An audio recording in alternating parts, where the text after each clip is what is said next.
Hi, കമ്പനിയിലെ unit 3 promoter. ഇപ്പോൾ first unit നമ്മൾ കമ്പനി ലോ ബേസിക്സ് പഠിച്ചു. പിന്നെ സെക്കൻഡ് യൂണിറ്റിൽ 2 types of company, private company, public company പഠിച്ചു. ഇനി നമ്മൾ നോക്കാൻ പോകുന്നത് പ്രൊമോട്ടറാണ്. പ്രൊമോട്ടർ എന്ന് പറയുമ്പം നമ്മൾ കമ്പനി സ്റ്റാർട്ട് ചെയ്യുമ്പോൾ മുതൽ കമ്പനി സ്റ്റാർട്ട് ചെയ്യാൻ വേണ്ടിയിട്ട് നമ്മളെ കമ്പനി ഫോർമേഷന് വേണ്ടിയിട്ട് എല്ലാ കാര്യങ്ങളും ചെയ്യുന്നത് പ്രൊമോട്ടറാണ്. അതായത് കമ്പനിയുടെ ആർട്ടിഫിഷ്യൽ പേഴ്സണായി ക്രിയേറ്റ് ചെയ്യുന്ന ഒരാൾ, ബൈ ലോ ക്രിയേറ്റ് ചെയ്യുന്ന ഒരാളാണ് പ്രൊമോട്ടർ എന്ന് പറയുന്നത്. അപ്പോൾ നമുക്ക് നോക്കാം.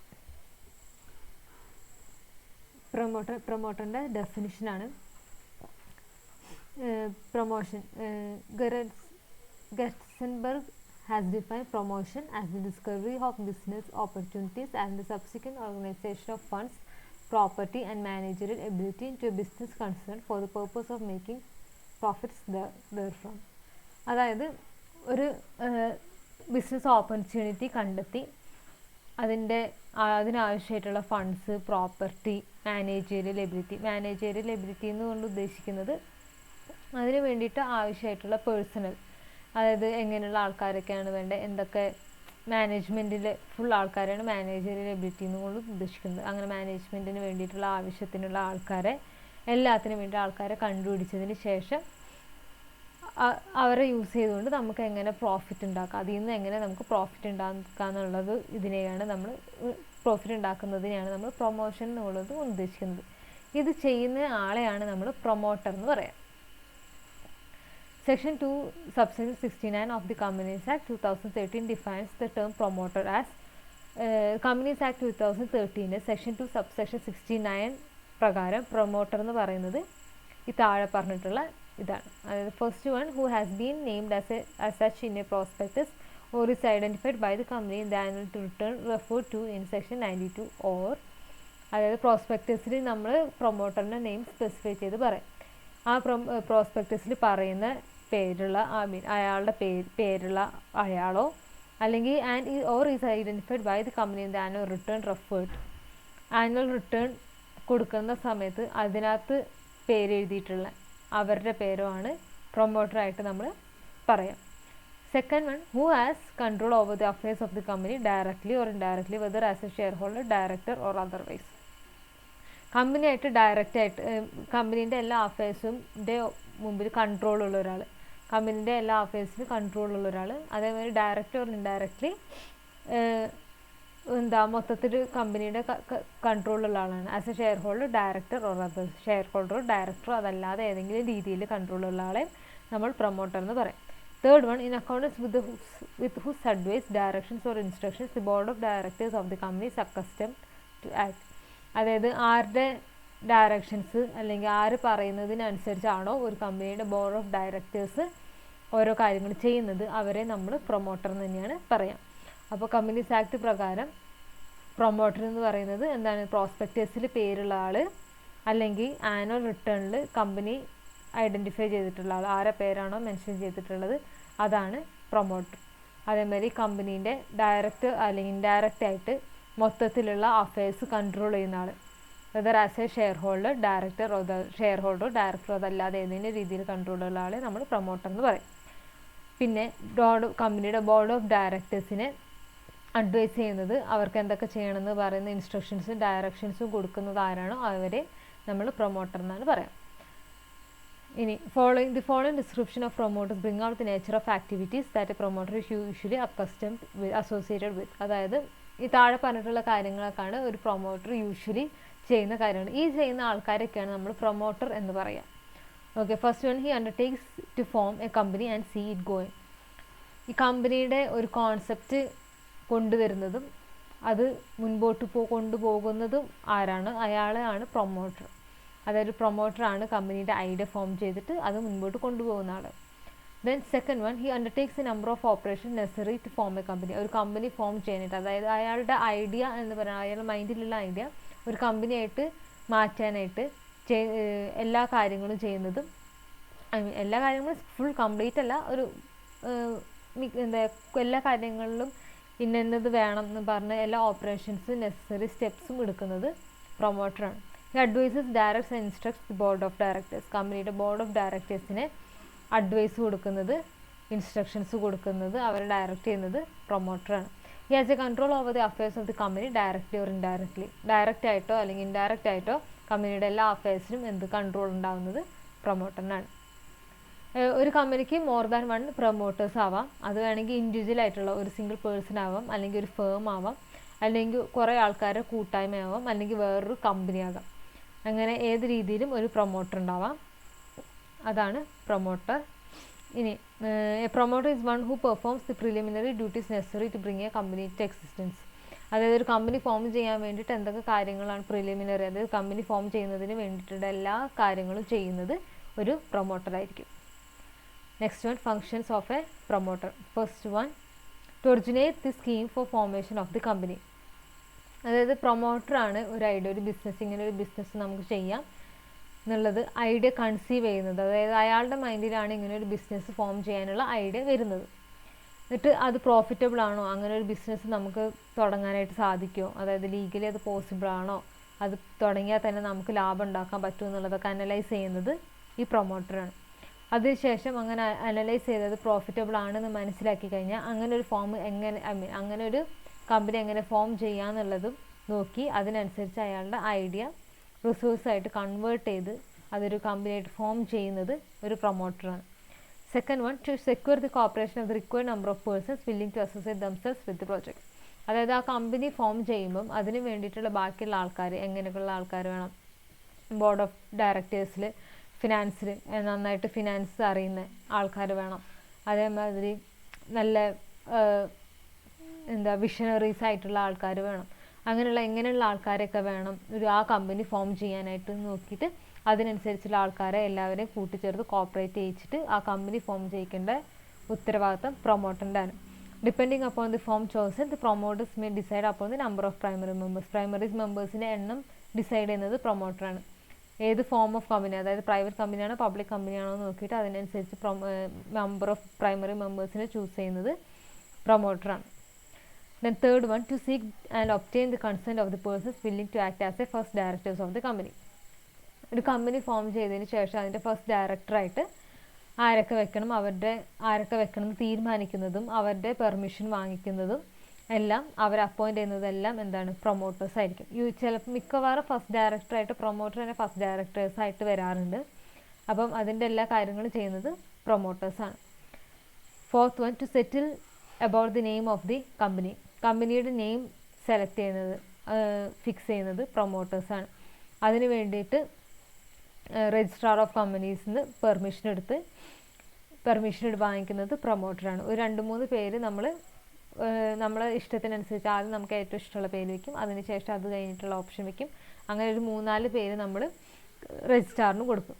എന്നിട്ട് അതിനകത്ത് വേറെ കമ്പനിയായിട്ട് ഭയങ്കര ക്ലോസ് ആയിട്ടുള്ള പേരുകളോ അങ്ങനെ സിമിലർ ആയിട്ട് തോന്നിക്കുന്ന പേരുകളൊക്കെ ഒഴിവാക്കിയിട്ട് വേണം നമ്മൾ കൊടുക്കാൻ. അതേമാതിരി പ്രത്യേകം പറഞ്ഞിട്ടുള്ള മിനിസ്ട്രി ഓഫ് കോർപ്പറേറ്റ് അഫയേഴ്സ് പ്രത്യേകം പറഞ്ഞിട്ടുള്ള കുറച്ച് റൂൾസ് ആൻഡ് റെഗുലേഷൻസ് ഉണ്ട്. അതെല്ലാം ഫോളോ ചെയ്തിട്ട് വേണം നമ്മൾ നെയിംസ് രജിസ്ട്രാറിന് പ്രസൻറ്റ് ചെയ്യാനായിട്ട്.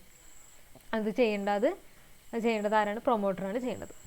Then fifth one, to get the documents of the proposed company prepared. ഒരു കമ്പനി ഫോം ചെയ്യാനായിട്ട് ഒരുപാട് ഡോക്യുമെൻറ്റ്സും കുറേ പ്രൊസീജിയേഴ്സും ഉണ്ട്, നമ്മളിനി വരുന്നതിൽ പഠിക്കും. അപ്പോൾ ഈ കാര്യങ്ങളെല്ലാം ചെയ്യേണ്ടത് പ്രൊമോട്ടറാണ്. മെമ്മോറാൻഡം ഓഫ് അസോസിയേഷൻ ഉണ്ടാക്കേണ്ടത്, ആർട്ടിക്കിൾസ് ഓഫ് അസോസിയേഷൻ എല്ലാം ഉണ്ടാക്കേണ്ടത്, അത് പോയി രജിസ്ട്രാറിൻ്റെ അടുത്ത് ഫയൽ ചെയ്ത് അത് രജിസ്റ്റർ ചെയ്യേണ്ടതും കമ്പനി ഫോം ചെയ്യേണ്ടതും എല്ലാ കാര്യങ്ങളും നോക്കേണ്ടത് പ്രൊമോട്ടറാണ്. പ്രൊമോട്ടർ വേണമെങ്കിൽ ലീഗൽ എക്സ്പേർട്സിനെ വെക്കാം, മെമ്മോറാൻഡം ഓഫ് അസോസിയേഷനും ആർട്ടിക്കിൾസ് ഓഫ് അസോസിയേഷനും പ്രോസ്പെക്റ്റസും കാര്യങ്ങളെല്ലാം പ്രിപ്പയർ ചെയ്യാനും പ്രിൻ്റ് ചെയ്യാനൊക്കെ അവർക്ക് വേറെ ആൾക്കാരൊക്കെ വെക്കാം, അവരെ ഹെൽപ്പ് തേടണം. പക്ഷേ ഇതിൻ്റെ മെയിൻ കൺട്രോൾ എന്ന് പറയുന്നത് പ്രൊമോട്ടറിൻ്റെ കയ്യിലായിരിക്കും. Then sixth one, to appoint bankers, brokers and legal advisers of the company. ഒരു കമ്പനി ഫോം ചെയ്യുന്നതിന് മുമ്പ്, അതായത് രജിസ്ട്രാറിൽ നിന്ന് രജിസ്റ്റർ ഒക്കെ ചെയ്യുന്ന സമയത്ത് തന്നെ നമുക്ക് ഷെയർസ് ഇഷ്യൂ ചെയ്യുന്ന ഒരു പരിപാടി. ഇപ്പോൾ ഒരു പബ്ലിക് കമ്പനിയൊക്കെ ആണെന്നുണ്ടെങ്കിൽ ഷെയർസ് ഇഷ്യൂ ചെയ്യുമ്പോൾ അതിനുള്ള പ്രൊസീജിയേഴ്സ് എല്ലാം ചെയ്യേണ്ടത് ആരാണ്? പ്രൊമോട്ടേഴ്സാണ്. അപ്പോൾ bankers for the company who will receive their application മതി. അതായത് ഇപ്പോൾ ഷെയർസ് ഇഷ്യൂ ചെയ്യുന്ന സമയത്ത് ആപ്ലിക്കേഷൻ മണി റിസീവ് ചെയ്യാനായിട്ട് ഒരു ബാങ്കിനെ അപ്പോയിൻറ്റ് ചെയ്യുന്നത് ഷെയർ ഹോൾഡേഴ്സാണ്. അതേമാതിരി അണ്ടർ റൈറ്റേഴ്സ്, ഇപ്പോൾ ഷെയർ ഇഷ്യൂ ചെയ്യുന്ന സമയത്ത് മിനിമം സബ്സ്ക്രിപ്ഷൻ ഇല്ലാന്നുണ്ടെങ്കിൽ നമുക്ക് ഷെയർ ഇഷ്യൂ ചെയ്യുന്ന പരിപാടി അവിടെ നിർത്തേണ്ടി വരും. ഫസ്റ്റ് ക്യാപിറ്റൽ ഇഷ്യൂവിന് മിനിമം സബ്സ്ക്രിപ്ഷൻ ഉണ്ട്. അപ്പം അങ്ങനെ സബ്സ്ക്രിപ്ഷൻ വരുന്നില്ല എന്നുള്ളത് വരാൻ കുഴപ്പമുണ്ട്, സംശയമുണ്ട് എന്നുണ്ടെങ്കിൽ നമ്മളവിടെ അണ്ടർ റൈറ്റേഴ്സിനെയും ബ്രോക്കേഴ്സിനെയൊക്കെ അപ്പോയിൻറ്റ് ചെയ്യണം. അതും പ്രൊമോട്ടറിൻ്റെ ജോലിയാണ്. Next one, to settle preliminary agreements for acquisition of assets. അതായത് ഒരു കമ്പനി ഫോം ചെയ്യുന്ന സമയത്ത് ഒരു കമ്പനിക്ക് കണ്ടക്ട് ചെയ്യണമെന്ന് കമ്പനി ഫോം ചെയ്യുമ്പോൾ ഒരു ഫാക്ടറി വേണം, ഓഫീസ് വേണം, എന്ത് ബിസിനസ്സാണോ ചെയ്യുന്നത് അതിനുള്ള പ്ലാന്റ് ആൻഡ് മെഷീനറി എല്ലാ ഫെസിലിറ്റീസും എല്ലാം വേണം.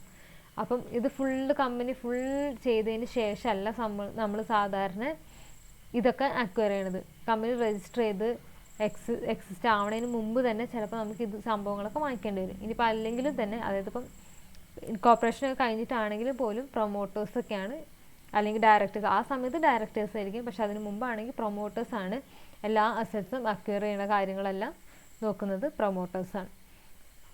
Next, to enter in to preliminary contracts with the vendors. ഈ പറഞ്ഞ പോലെ തന്നെ നമ്മൾ റോ മെറ്റീരിയൽസും വേറെ കാര്യങ്ങളും ഒക്കെ എവിടെ നിന്നാണ് വാങ്ങിക്കേണ്ടത്, എവിടെ നിന്നാണ് നമുക്ക് സോഴ്സ് ചെയ്യേണ്ടത് എന്നൊക്കെ നോക്കിയിട്ട് അവരൊക്കെ ആയിട്ട് എഗ്രിമെൻറ്റിലും കോൺട്രാക്റ്റുകളിലും ഏർപ്പെടുന്നത് പ്രൊമോട്ടേഴ്സ് ആയിരിക്കും. Next one, to arrange for the filing of the necessary documents with രജിസ്ട്രാറിൻ്റെ അടുത്ത് നമുക്ക് സബ്മിറ്റ് ചെയ്യേണ്ട എല്ലാ ഫോമിൻ്റെയും കാര്യങ്ങൾ നോക്കുന്നത് പ്രൊമോട്ടേഴ്സാണ്. Promoters require to pay the stamp duty, filing fee and other charges for the registration of the company. Legal formalities for incorporating the company are duly complied with. അതായത് പ്രൊമോട്ടറാണ് എല്ലാ ലീഗലായിട്ടുള്ള എല്ലാ കാര്യങ്ങളും ഫോർമാലിറ്റീസും കംപ്ലീറ്റ് ചെയ്തു എന്ന് ഉറപ്പ് വരുത്തേണ്ട ഡ്യൂട്ടി അത് പ്രൊമോട്ടറിൻ്റെതാണ്. പിന്നെ പ്രൊമോട്ടറാണ് സ്റ്റാമ്പ് ഡ്യൂട്ടിയും ഫയലിംഗ് ഫീയും ഒരു കമ്പനി ഫോം ചെയ്യാനുള്ള എല്ലാ ഫീസും എല്ലാം പേ ചെയ്യുന്നത് പ്രൊമോട്ടേഴ്സാണ്. അതാണ് ഫങ്ഷൻസ് ഓഫ് പ്രൊമോട്ടേഴ്സ്. അടുത്തത്, ലീഗൽ പൊസിഷൻ ഓഫ് പ്രൊമോട്ടേഴ്സ്. ഒരു കമ്പനിയുടെ ആരാണ് പ്രൊമോട്ടർ? ലീഗലി ഒരു കമ്പനിയുടെ ആരാണ് പ്രൊമോട്ടർ? പ്രൊമോട്ടറിനെ ഒരു ഏജൻ്റായിട്ടോ ട്രസ്റ്റി ആയിട്ടോ കൺസിഡർ ചെയ്യുന്നില്ല. കാരണം ഒരു ഏജൻ്റ് എന്ന് പറയുമ്പം ഓൾറെഡി ഉള്ളൊരു ഇതിനാണ് ഏജൻ്റ് ആവുക. അതേമാതിരി ട്രസ്റ്റി എന്ന് പറയുമ്പോഴും ഓൾറെഡി ട്രസ്റ്റി അങ്ങനത്തെ ഒരു റിലേഷൻഷിപ്പ് ഉള്ളതിനകത്താണ്, ഓൾറെഡി ഉള്ളതിനകത്താണ് അങ്ങനത്തെ ഒരു ടേം വരിക. പക്ഷേ ഈ കമ്പനി ഓൾറെഡി എക്സിസ്റ്റ് ചെയ്യാത്ത കാരണം ഒരു പ്രൊമോട്ടറിനെ നമ്മൾ ഈ രണ്ട് ഗണത്തിൽ, അത് ഏജൻ്റായിട്ടോ പെടുത്തില്ല, ട്രസ്റ്റി ആയിട്ടോ പറ്റില്ല. പക്ഷേ അയാളുടെ ആക്ട്, അതായത് അയാൾ ചെയ്യുന്ന പ്രവൃത്തി കൊണ്ട് ശരിക്കും ഒരു ഏജൻറ്റും ട്രസ്റ്റി ആയിട്ട് നമുക്ക് കൺസിഡർ ചെയ്യാം. പക്ഷേ ഇൻ വേർഡ്സ് അയാളൊരു ഏജൻ്റായിട്ടോ നമ്മൾ ട്രസ്റ്റി ആയിട്ടോ നമ്മൾ കൺസിഡർ ചെയ്യുന്നില്ല. The correct way to describe his legal position is that he stands in a fiduciary position towards the company about it to be formed. അതായത് ഒരു കമ്പനീൻ്റെ അടുത്തൊരു ഹോണസ്റ്റ് ആയിട്ടുള്ള ഒരാൾ എന്നുള്ള രീതിയിലാണ് ലീഗലി ഒരു പ്രൊമോട്ടറിനെ എടുക്കുക. അതായത് അയാളുടെ സത്യസന്ധമായിട്ടുള്ള രീതിയിൽ ഒരു കമ്പനി ഫോം ചെയ്യാൻ വേണ്ടി ഹെൽപ്പ് ചെയ്യുന്ന ഒരാൾ എന്നുള്ള രീതിയിലാണ് ഒരു പ്രൊമോട്ടറിനെ നമ്മൾ കൺസിഡർ ചെയ്യുക. അല്ലാതെ ഒരു ഏജൻ്റ് ആയിട്ടോ ട്രസ്റ്റി ആയിട്ടോ നമ്മൾ പ്രൊമോട്ടറിനെ പറയില്ല.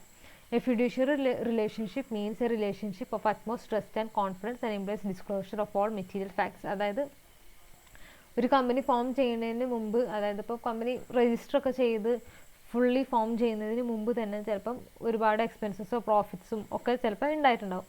അപ്പം എല്ലാ കാര്യങ്ങളും എവിടെ നിന്നാണോ ഓരോ കാര്യങ്ങളും ഫുള്ളി ഡിസ്ക്ലോസ് ചെയ്തിട്ട് അതേമാതിരി ഫുൾ ട്രസ്റ്റും കോൺഫിഡൻസോട് കൂടിയിട്ട് ഒരു കമ്പനി ഫോം ചെയ്യുന്ന ഒരാളാണ് ഫിഡ്യൂഷ്യറി റിലേഷൻഷിപ്പ് ഉദ്ദേശിക്കുന്നത്.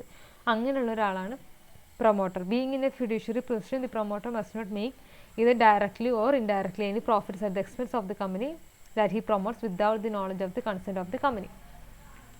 അതായത് ഒരു കമ്പനി ഫോം ചെയ്തത് അതുകൊണ്ട് ഒരു പ്രോഫിറ്റ് ഈ പ്രൊമോട്ടർ ഉണ്ടാക്കാൻ പാടില്ല. ഉണ്ടാക്കിയാൽ തന്നെ അത് കമ്പനി ഫോം ചെയ്യുന്ന സമയത്ത്, അതായത് കമ്പനി ഫോം ചെയ്ത് കഴിഞ്ഞിട്ട് ബോർഡ് ഓഫ് ഡയറക്ടേഴ്സിനെയോ ഷെയർ ഹോൾഡേഴ്സിനെയോ കമ്പനി ഫോം ചെയ്യുന്ന സമയത്ത് അത് അറിയിക്കുകയും വേണം. അതായത് കമ്പനി അറിയാതെ ഒരു സീക്രട്ട് ആയിട്ടൊരു പ്രോഫിറ്റ് പ്രൊമോട്ടർ ഉണ്ടാക്കാൻ പാടില്ല. അതാണ് ഒരു ഫിഡ്യൂഷ്യറി പൊസിഷനും കൊണ്ട് പ്രൊമോട്ടറിൻ്റെ അടുത്ത് എക്സ്പെക്റ്റ് ചെയ്യുന്ന കാര്യങ്ങൾ.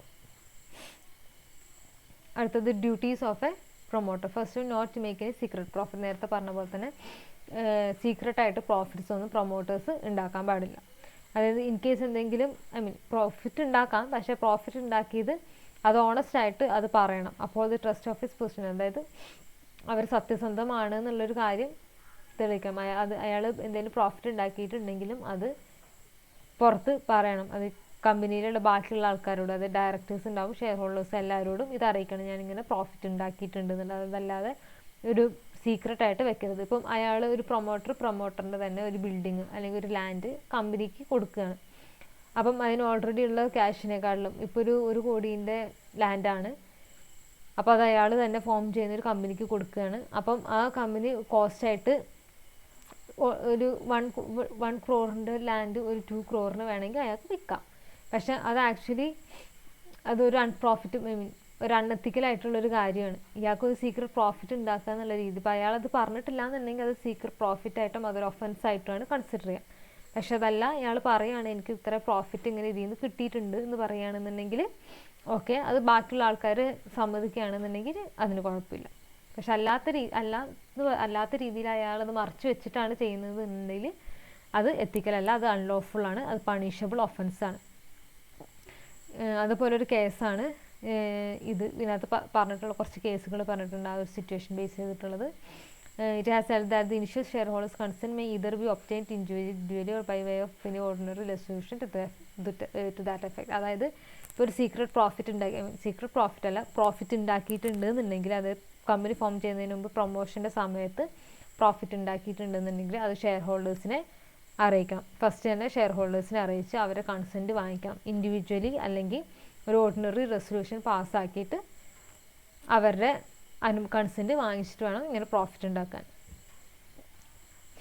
അതിന് promoter makes a secret profit, the company has the following remedies against him. ഇപ്പോൾ പ്രൊമോട്ടർ ഒരു സീക്രട്ട് പ്രോഫിറ്റ് ഉണ്ടാക്കുകയാണെന്നുണ്ടെങ്കിൽ ഒരു കമ്പനിക്ക് എന്ത് ചെയ്യാന്നുള്ളതാണ്. First one, rescission of the contract. Rescind the contract entered in to by the promoter to make the secret profit. അപ്പോൾ ആ set profit, അതായത് ഇപ്പം അയാളെ ലാൻഡ് വാങ്ങിക്കുന്ന ഒരു സിറ്റുവേഷൻ ആണെന്നുണ്ടെങ്കിൽ ആ കോൺട്രാക്റ്റ് അവിടെ റദ്ദ് ചെയ്ത് കളയുക, അത് ഇൻവാലിഡ് ആക്കി കളയുക. അതാണ് ഒരു method. Second method, order for refund. എത്ര രൂപയാണോ പ്രോഫിറ്റ് ഉണ്ടാക്കിയിട്ടുള്ളത് ആ പ്രോഫിറ്റ് തിരിച്ച് കമ്പനിയിലോട്ട് പേ ചെയ്യാൻ വേണ്ടിയിട്ട് പറയണം. അതാണ് order for refund. Then third method എന്ന് വെച്ചാൽ suit for breach of duty. അയാളെ കമ്പനിയിലെ ഡ്യൂട്ടി ചെയ്യാത്തതിനും അയാൾ മനഃപൂർവ്വം ഇങ്ങനെ സീക്രട്ട് പ്രോഫിറ്റ് ഉണ്ടാക്കാൻ പറ്റുന്നത് അൺലോഫുൾ ആയിട്ടുള്ളൊരു കാര്യമാണ്. അതിന് വേണ്ടിയിട്ട് നമുക്ക് കേസ് കൊടുക്കാനായിട്ട് കഴിയും. പ്രൊമോട്ടറിൻ്റെ പേരിൽ കേസ് കൊടുക്കാനായിട്ട് കഴിയും. അതാണ് പണിഷ്മെൻറ്റ്. അപ്പോൾ അയാൾക്ക് പണിഷ്മെൻറ്റ് കിട്ടും. അതാണ് 3 മെത്തേഡ്സ്. ഇൻ കേസ് അയാൾ സീക്രട്ട് പ്രോഫിറ്റ് ഉണ്ടാക്കുകയാണെന്നുണ്ടെങ്കിൽ നമുക്ക് എങ്ങനെ അതിനുള്ള റെമഡീസാണ് ആ 3 എണ്ണം. Then next, to make full disclosure of the company to all relevant facts. അടുത്ത ഡ്യൂട്ടി, പ്രൊമോട്ടറിൻ്റെ അടുത്ത ഡ്യൂട്ടി എന്ന് പറയുന്നത് ഒരു കമ്പനീൻ്റെ എല്ലാ റെലവൻ്റ് ആയിട്ടുള്ള ഫാക്ട്സും പബ്ലിക് ഇൻ ദ സെൻസ് ആരാണോ അതുമായിട്ടുള്ള ഇൻട്രസ്റ്റഡ് ആയിട്ടുള്ള ആൾക്കാർ അവരെ നമ്മൾ അറിയിക്കണം.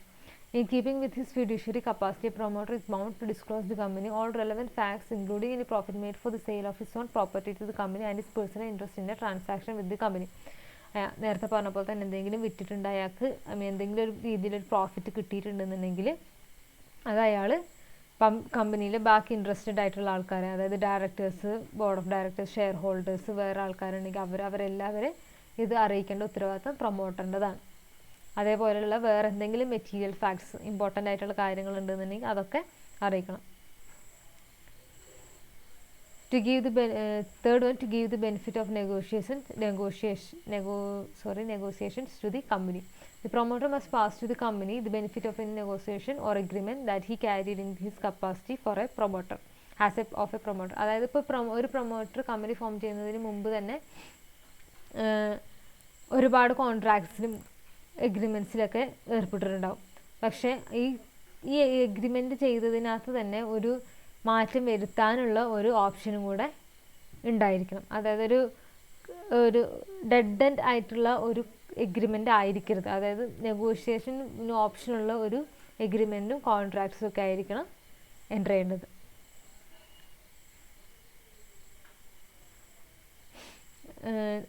Next one, duty of promoter towards future allottees. A promoter must ensure that the prospectus issued that is instance contains all material facts and particulars and does not contain any misstatements. പ്രൊമോട്ടറാണ് prospectus issue ചെയ്യേണ്ട duty പ്രൊമോട്ടറിൻ്റെതാണ്.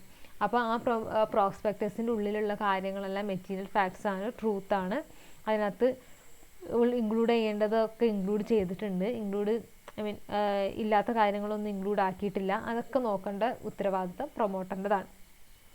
In case അയാൾ ഈ പറഞ്ഞിട്ടുള്ള ഡ്യൂട്ടിന്നൊക്കെ എന്തെങ്കിലുമൊക്കെ ഇത് ചെയ്തിട്ടുണ്ടെന്നുണ്ടെങ്കിൽ അയാളത് പണിഷബിളാണ്.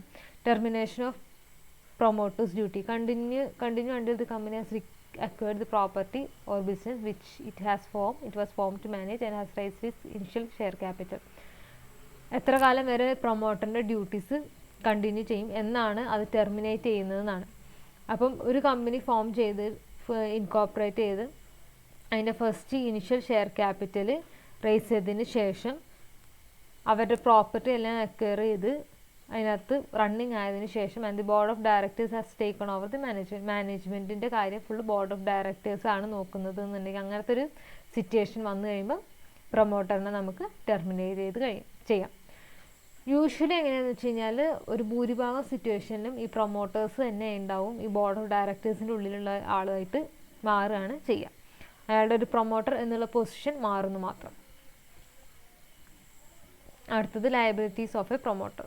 First one, section 29 enumerates that the matters that should be stated and the reports that should be set out in the prospectus. അതായത് പ്രോസ്പെക്ടസിൽ റിപ്പോർട്ട് ചെയ്യുന്ന കുറേ കാര്യങ്ങളുണ്ട്. അതൊക്കെ കറക്റ്റായിട്ട് സ്റ്റേറ്റ് ചെയ്ത് കറക്റ്റായിട്ട് റിപ്പോർട്ട് ചെയ്യണം. അങ്ങനെ റിപ്പോർട്ട് ചെയ്തിട്ടില്ല എന്നുണ്ടെന്നുണ്ടെങ്കിൽ ഷെയർ ഹോൾഡേഴ്സിന് കോമ്പൻസേഷൻ കൊടുക്കേണ്ടി വരും. ഇതാണ് first liability of the promoter എന്ന് പറഞ്ഞത്. Second one, Section 35 provides for civil liabilities of any misstatements made in the prospectus. പ്രോസ്പെക്ടസിൽ എന്തെങ്കിലും തെറ്റായ സ്റ്റേറ്റ്മെൻറ്റ് കൊടുത്തിട്ടുണ്ട് അല്ലെങ്കിൽ നമ്മളെ തെറ്റിദ്ധരിപ്പിക്കുന്ന രീതിയിൽ എന്തെങ്കിലും എഴുതിയിട്ടുണ്ടെന്നുണ്ടെങ്കിൽ അതിന് സിവിൽ ലയബിലിറ്റീസ് ഫേസ് ചെയ്യേണ്ടി വരും promoter. Third one, section 34 contains provisions relating to criminal liabilities for issuing a prospectus which contains untrue statement. ഇല്ലാത്ത കാര്യമൊക്കെ ഉണ്ടാക്കി പ്രോസ്പെക്ടസിൽ എഴുതി വെച്ചിട്ടുണ്ടെങ്കിൽ അതൊരു ക്രിമിനൽ ലയബിലിറ്റി ആയിട്ട് വരും. അതായത് ഒരു ക്രിമിനൽ ഒഫൻസായിട്ട് കൺസിഡർ ചെയ്യും അണ്ടർ സെക്ഷൻ 34. അങ്ങനെ ഒരു സിറ്റുവേഷൻ വന്നു കഴിഞ്ഞാൽ minimum 6 months up to 10 years വരെ നമുക്ക് ജയിൽവാസം അതായത് ഇംപ്രിസൺമെൻറ്റ് അനുഭവിക്കേണ്ടി വരും. ആര്? പ്രൊമോട്ടർ. ഇൻ കേസ് പ്രൊമോട്ടർ ഇങ്ങനെ ഇല്ലാത്ത കാര്യങ്ങളൊക്കെ പ്രോസ്പെക്ടസിൽ എഴുതി വെച്ചിട്ടുണ്ടെന്നുണ്ടെങ്കിൽ ആരെങ്കിലും പോയി കംപ്ലയിൻറ്റ് കൊടുത്തു കഴിഞ്ഞാൽ അവർ 6 months മുതൽ 1 year വരെ ജയിലിൽ കിടക്കേണ്ട അവസ്ഥ വരും. അതേമാതിരി എത്രയാണോ ഫ്രോഡ് ചെയ്തിട്ടുള്ളത് അല്ലെങ്കിൽ എത്രത്തോളം ലോസ് അത് വാങ്ങിച്ചിട്ടുള്ള ആ ഇഷ്യൂ ചെയ്ത ഷെയർസ് ഇഷ്യൂ ചെയ്തിട്ടുള്ള ആൾക്കാർ വാങ്ങിച്ചിട്ടുള്ള ഷെയർസ് വാങ്ങിച്ചിട്ടുള്ള ആൾക്കാർക്ക് എത്ര രൂപയാണോ ലോസ് വന്നിട്ടുള്ളത് അത്രയും രൂപയും അതിൻ്റെ തേർഡ് 3 times അതിൻ്റെ എത്ര രൂപയാണോ ലോസ് വന്നിട്ടുള്ളത് അതിൻ്റെ 3 times ഇയാൾക്ക് ഫൈനായിട്ട് കൊടുക്കേണ്ടി വരും. പിന്നെ പൊതുജന താല്പര്യാർത്ഥം കണ്ടില്ല അങ്ങനെയുള്ളൊരു കോമൺ ഇൻട്രസ്റ്റ് ആയിട്ടുള്ള അതായത് ഫുൾ പബ്ലിക് ഇൻട്രസ്റ്റ് ആയിട്ടുള്ളൊരു കാര്യത്തിനാണ് ഇയാൾ ഒരു തെറ്റ് വരുത്തിയിരുന്നുണ്ടെങ്കിൽ അപ് ടു 3 years വരെ അല്ല മിനിമം 3 years വരെ ഇംപ്രിസൺമെൻറ്റ് ഉണ്ടാവും.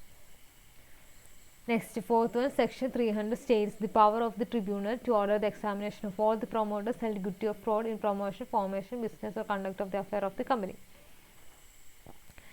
വൈൻഡിങ് അപ്പിൻ്റെ സമയത്ത് ലിക്വിഡേറ്റേഴ്സ് നിങ്ങൾ പഠിച്ചിട്ടുണ്ടാവും പ്ലസ് ടുവിലൊക്കെ പഠിച്ചിട്ടുണ്ടാവും. വൈൻഡിങ് അപ്പിൻ്റെ സമയത്ത് കമ്പനിയിൽ ലിക്വിഡേറ്റേഴ്സിനെ അപ്പോയിൻ്റ് ചെയ്യും. അവർ കമ്പനീൻ്റെ ഫുൾ ഇത് ലിക്വിഡേഷൻ്റെ സമയത്ത് നോക്കുമ്പം പ്രൊമോഷൻ്റെ സമയത്ത് എന്തെങ്കിലും ഒരു ഫ്രോഡ് ഉണ്ടായിട്ടുണ്ടെന്ന് തോന്നുകയാണെന്നുണ്ടെങ്കിൽ അവർ ട്രിബ്യൂണലിൻ്റെ അടുത്ത് പോകും. ട്രിബ്യൂണൽ അപ്പോൾ ഓർഡർ ചെയ്യും എല്ലാ പ്രൊമോട്ടേഴ്സിനും എല്ലാത്തിനും ഇൻവെസ്റ്റിഗേറ്റ് ചെയ്യാനും എല്ലാത്തിനും പ്രൊമോട്ടേഴ്സിനെയാണ് അവരെയാണ് പണിഷ് ചെയ്യുക ഈ പ്രൊമോഷൻ്റെ സമയത്ത് എന്തെങ്കിലും തട്ടിപ്പ് പരിപാടി എന്തെങ്കിലും ചെയ്തിട്ടുണ്ടെങ്കിൽ.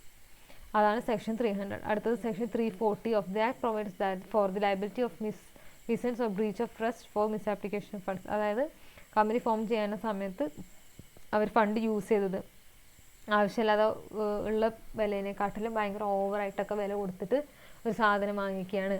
അതേമാതിരി അയാൾ ഇല്ലീഗലായിട്ട് അൺഎത്തിക്കലായിട്ട് എന്തെങ്കിലും ചെയ്തിട്ടുണ്ടെന്നുണ്ടെങ്കിലൊക്കെ പ്രൊമോട്ടറിനെ നമുക്ക് ലയബിളാക്കാനായിട്ട് സാധിക്കും അണ്ടർ സെക്ഷൻ 340. അടുത്തത് the promoters personally liable for pre incorporation contracts even the death does not relieve. അതായത് ഒരു കമ്പനി ഫോം ചെയ്യുന്നതിന് മുമ്പ് ആ കമ്പനിയുടെ പേരിൽ കമ്പനിക്ക് വേണ്ടി പ്രൊമോട്ടർ എൻ്റ് ചെയ്യുന്ന എല്ലാ കോൺട്രാക്റ്റിനും റെസ്പോൺസിബിലിറ്റി പ്രൊമോട്ടറാണ്. അയാളാണ് പേഴ്സണലി ലയബിൾ. അയാൾ മരിച്ചാൽ പോലും അങ്ങനെയുള്ള കോൺട്രാക്റ്റിൽ റിലീവ് ആകില്ല. അതായത് കോൺട്രാക്റ്റ് ലീഗലല്ലാതെ ആവില്ല എന്നുള്ളതാണ് ഉദ്ദേശിക്കുന്നത്. ആ കോൺട്രാക്റ്റ് അപ്പോഴും എൻഫോഴ്സ് ചെയ്യാനായിട്ട് സാധിക്കും even if the promoter has died. Then remuneration of promoters. Even if the promoter has entered into a contract with the prospective directors before the incorporation, he has no valid claim against the company for remuneration. അതായത് company form ചെയ്യുന്നതിന് മുമ്പ് company incorporate ചെയ്യുന്നതിന് മുമ്പ് കമ്പനിയുടെ directors ആവാൻ പോകുന്ന ആൾക്കാരോട് promoter മുൻകൂട്ടി തന്നെ ഒരു എഗ്രിമെൻറ്റിന് ഏർപ്പെടുകയാണ്, എനിക്ക് ഇത്ര റെമ്യൂണറേഷൻ വേണമെന്ന്.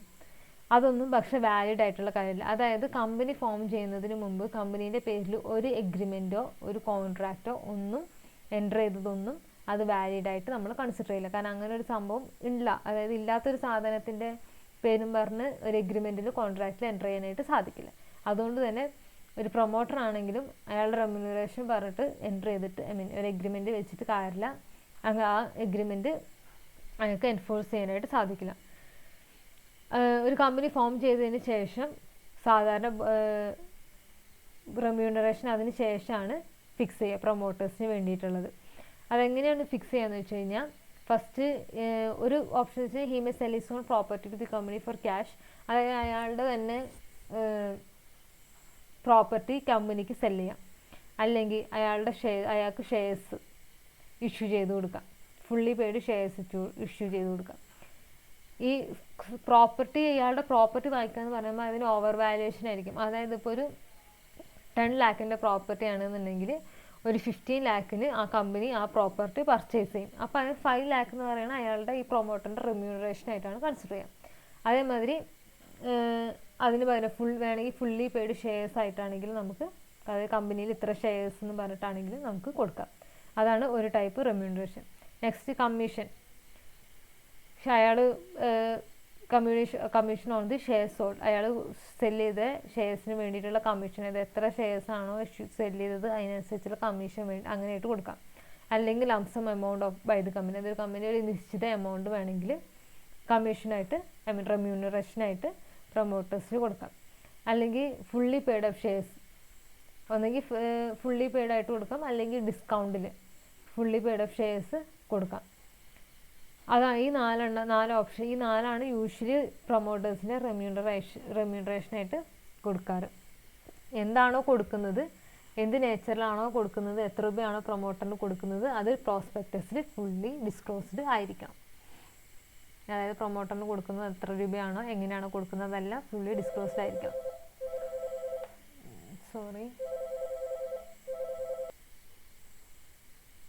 അടുത്തത്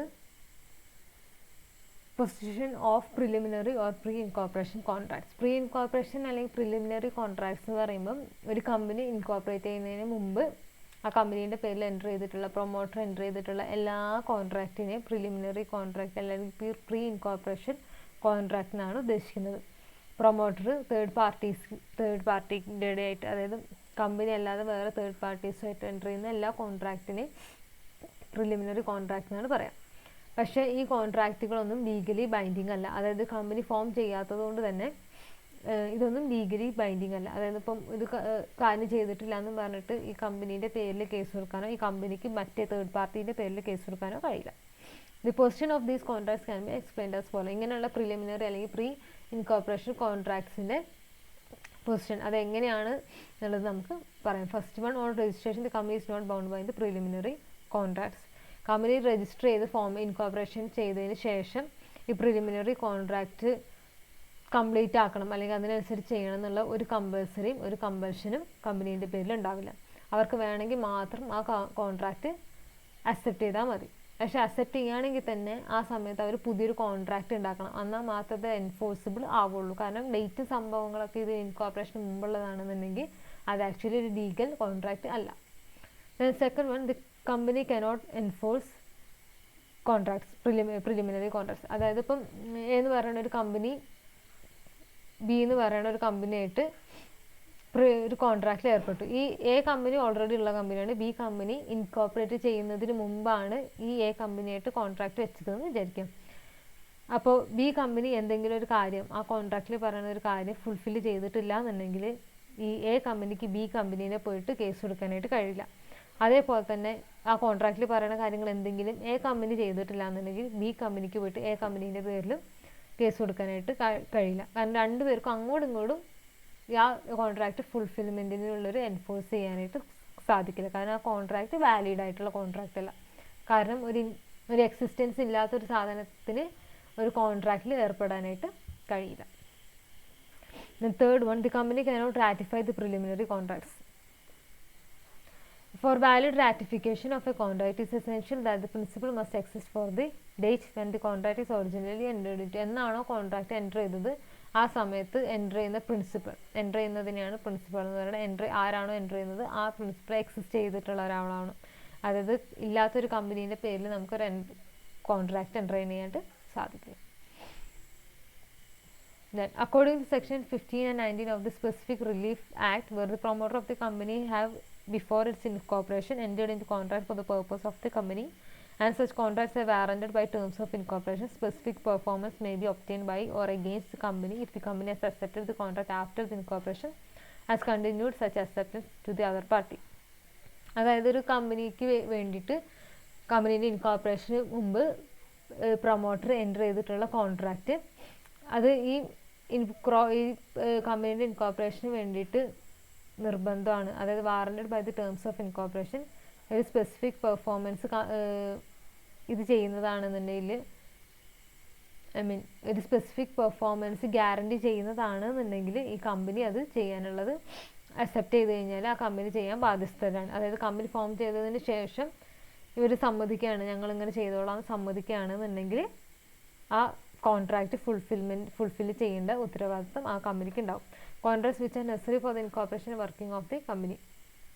contracts of the purpose of the company form ചെയ്യാനായിട്ട് ഇൻകോർപ്പറേറ്റ് ചെയ്യാൻ വേണ്ടിയിട്ട് നെസസറി ആയിട്ടുള്ള കോൺട്രാക്റ്റും അതേമാതിരി ആ കമ്പനി വർക്ക് ചെയ്യാനുള്ള വർക്കിംഗ് ഒരു നോർമൽ വർക്കിങ്ങിന് വേണ്ടിയിട്ടുള്ള കോൺട്രാക്ട്സ് ഒക്കെ ഫുൾഫിൽ ചെയ്യാവുന്നതാണ്. It is necessary that the company after its incorporation accepts the contract and communicates its acceptance to other contracting company. ഇങ്ങനെ ഇൻകോർപ്പറേഷന് മുമ്പ് എൻ്റർ ചെയ്തിട്ടുള്ള എല്ലാ കോൺട്രാക്റ്റും അവർ അക്സെപ്റ്റ് ചെയ്തു എന്നുള്ളത് ഇൻകോർപ്പറേഷന് ശേഷം അക്സെപ്റ്റ് ചെയ്തു എന്നുള്ളത് സ്പെസിഫൈ ചെയ്ത് പറയും വേണം. അത് ബാക്കി മറ്റേ കോൺട്രാക്റ്റിൽ ഏർപ്പെട്ടുള്ള മറ്റേ പാർട്ടിക്കിൻ്റെ അടുത്ത് അത് അറിയിക്കുകയും വേണം.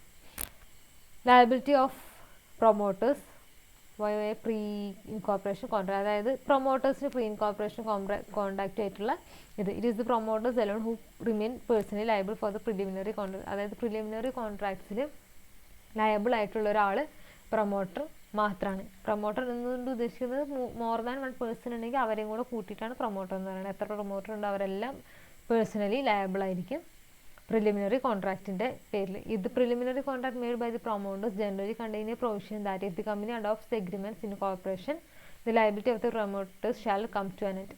അതായത് ഇൻകോർപ്പറേഷന് ശേഷം ഒരു കമ്പനി ആ കോൺട്രാക്റ്റ് അക്സെപ്റ്റ് ചെയ്യുകയാണെന്നുണ്ടെങ്കിൽ അക്സെപ്റ്റ് ചെയ്ത് കഴിഞ്ഞാൽ അവിടെ പ്രൊമോട്ടറിൻ്റെ ലയബിലിറ്റി അവസാനിക്കും. And if the company does not adopt the preliminary contract within the specified period time either a party may resign the contract. അതായത് ഒരു കമ്പനി ഇൻകോർപ്പറേറ്റ് ചെയ്തതിന് ശേഷം ഒരു സ്പെസിഫിക് ടൈം പീരീഡിനുള്ളിൽ ആ കമ്പനി ഈ കോൺട്രാക്റ്റ് അക്സെപ്റ്റ് ചെയ്തിട്ടില്ല എന്നുണ്ടെങ്കിൽ ആ കോൺട്രാക്റ്റ് റിലീവ് ചെയ്യാനുള്ള അവകാശമുണ്ട്. ഏതെങ്കിലും ഒരു പാർട്ടിക്ക് റിലീവ് ചെയ്യാം. അതാണ് promoter, liabilities of a promoter. അപ്പോൾ പ്രൊമോട്ടറിനാണ് ഒരു കമ്പനീൻ്റെ ഫോം ചെയ്യാനുള്ള ഐഡിയ കൺസീവ് ചെയ്യുന്നത്. അയാൾ തന്നെയാണ് ആ ഐഡിയ ഒരു യാഥാർത്ഥ്യമാക്കാൻ വേണ്ടിയിട്ടുള്ള ഒരു കമ്പനിയായിട്ട് ഫോം ചെയ്യാൻ വേണ്ടിയിട്ടുള്ള എല്ലാ കാര്യങ്ങളും ചെയ്യുന്നത് പ്രൊമോട്ടറാണ്. പ്രൊമോട്ടറുടെ റെമ്യൂണറേഷൻ ഇൻകോർപ്പറേഷൻ്റെ സമയത്ത് ഫിക്സ് ചെയ്യുന്നതാണ്. ഡയറക്ടേഴ്സ് എല്ലാവരും കൂടെ ഫിക്സ് ചെയ്യുന്നതാണ്. അത് ഏതൊക്കെ രീതിയിൽ റെമ്യൂണറേഷൻ കൊടുക്കുക എന്നുള്ളത് ഡിസ്കസ് ചെയ്തു. പ്രൊമോട്ടേഴ്സിൻ്റെ ഫങ്ഷൻസ്, ഡ്യൂട്ടീസ് ഇതെല്ലാം പറഞ്ഞു. പിന്നെ ലയബിലിറ്റീസ്, എന്തൊക്കെ ചെയ്യാൻ ലയബിളാണ്, ഏതൊക്കെ രീതിയിൽ പ്രൊമോട്ടറിന് ഒരു പ്രോബ്ലം വരാൻ ചാൻസ് ഉണ്ടെന്ന് പറഞ്ഞു. പിന്നെ പ്രിലിമിനറി കോൺട്രാക്ട്സിൻ്റെ കാര്യം പറഞ്ഞു. പിന്നെ പ്രിലിമിനറി കോൺട്രാക്റ്റിൻ്റെ ഫുൾ റെസ്പോൺസിബിലിറ്റി പ്രൊമോട്ടേഴ്സിനാണ്. അൺലെസ് ദേ അക്സെപ്റ്റ്, അതായത് new company accept the contract ആ പ്രിലിമിനറി കോൺട്രാക്റ്റ് കമ്പനി അക്സെപ്റ്റ് ചെയ്യുന്നത് വരെ അതിൻ്റെ ഫുൾ റെസ്പോൺസിബിലിറ്റി ലയബിലിറ്റി പ്രൊമോട്ടറിനാണ്. അക്സെപ്റ്റ് ചെയ്ത് കഴിഞ്ഞ് കഴിഞ്ഞാൽ അതിൻ്റെ ലയബിലിറ്റി പ്രൊമോട്ടറിൻ്റെ അടുത്ത് നിന്ന് മാറി അത് കമ്പനീൻ്റെ അടുത്ത് മാറും. അപ്പോൾ അതാണ് പ്രൊമോട്ടേഴ്സ്. അപ്പോൾ യൂണിറ്റ് കഴിഞ്ഞു. Thank you.